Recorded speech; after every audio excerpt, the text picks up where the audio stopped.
आज हम पढ़ेंगे गंगा की सहायक नदियों के बारे में। तो दाहिनी तरफ से मिलने वाली सहायक नदियाँ कौन कौन सी हैं? दाहिनी तरफ से मिलने वाली सहायक नदियों में यमुना, चंबल, सिंध, बेतवा, केन, तोन, सोन सहायक नदी है। और बाएं तरफ से मिलने वाली सहायक नदियों में रामगंगा, गोमती, घग्गर, गंडक, कोशी है। और इसमें से सहायक नदियों में जो इम्पोर्टेंट है, जो पूछी जाती हैं, उनके बारे में भी जानेंगे कि उनका उद्गम कहाँ से हुआ है। जैसे यमुना का उद्गम गंगोत्री ग्लेशियर उत्तराखंड में बंदरपोच से हुआ है। और ये गंगा की कुछ सहायक नदियों के बारे में जानेंगे। जैसे चंबल है, बेतवा है, केन है, ये यमुना की सहायक नदियाँ हैं। और उसके बाद हम जानेंगे चंबल के बारे में। चंबल का जो उद्गम है एमपी के महू जिले से हुआ है। और इसकी कुछ सहायक नदियां हैं, जैसे कि क्षिप्रा है, काली सिंधी है, छोटी काली सिंधी है, अंसार है, सिस्मा है, और बनास जो कि सहायक नदी है इसकी, तो ये भी इम्पोर्टेंट है। और कुछ हम जैसे कि सोन नदी के बारे में जानेंगे। सोन नदी का उद्गम अमरकंटक चोटी जो कि एमपी में है, वहाँ मैकाल पहाड़ी है, वहीं मैकाल पहाड़ी से सोन नदी का उद्गम होता है। और ये यूपी के सोनभद्र जिले से होकर आती है, तो वहाँ पे रिहंद नदी से मिल जाती है।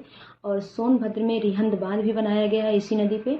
और उसके बाद ये पटना में, बिहार के पटना में गंगा नदी से मिल जाती है। तो ये हुआ सोन नदी के बारे में। अब हम जानेंगे क्या बोलते हैं रामगंगा नदी के बारे में। तो रामगंगा नदी का उद्गम उत्तराखंड के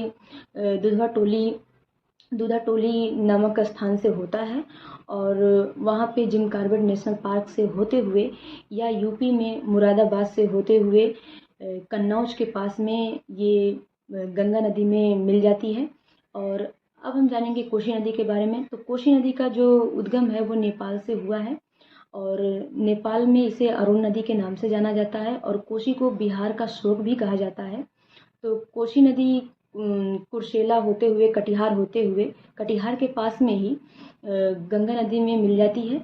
और इसलिए बिहार में इसको बिहार का मतलब शोक भी कहा जाता है। तो ये हुआ कोशी नदी के बारे में। घग्गर नदी का भी उद्गम नेपाल से ही हुआ है। और इसमें कुछ जैसे कि घग्गर नदी हो गई, और गंडक नदी, और गोमती नदी भी है। तो गोमती नदी का उद्गम पीलीभीत में एक फुलहार झील है, वहाँ से इसका उद्गम हुआ है गोमती नदी का। और इसकी जो गोमती नदी है, इसके नदी के किनारे ही लखनऊ है, सुल्तानपुर है, जौनपुर है। तो और घग्गर नदी का भी उद्गम नेपाल से हुआ है। तो ये सारी नदियाँ इम्पॉर्टेंट हैं, इनको जानना ज़रूरी है। तो आज के लिए इतना ही, बाकी हम नेक्स्ट वीडियो में देखेंगे। धन्यवाद।